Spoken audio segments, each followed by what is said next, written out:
นี่แม่นไก่พันธุ์ออกใหม่ออกวัง3-4 วัน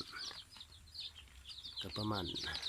เกือบ100 ตัวพุ่นน่ะเดี๋ยวจะพาไปเบิ่งไก่พันธุ์รุ่นออกใหม่รุ่นออกก่อนรุ่นนี้ที่ฟักเองออกเองจำนวน100 ปลายเนาะพี่แม่นเบิดพี่แหละน่าจุ่มนี่แหละจะเอากายปีใหม่นี่มันรุ่นเก่า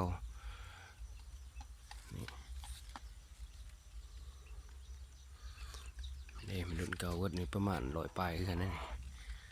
ไข่มือนึงกับบ่ต่ำกว่า80 หน่วย90เนาะขี้มันเนี่ยมันถิ่มได้นี่เอาไว้ขายขั้นก็ซื้อกระสอบ1,000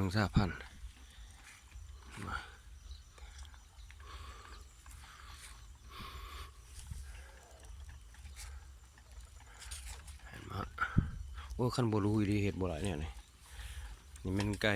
ดูไก่พันธุ์ที่ว่าออก3-4 ทิศแล้วมันได้ไปเรือนปลายแล้วตัวนี้ทราบปลายตัวนอนอยู่บนแน่พี่แก่ๆก็นอน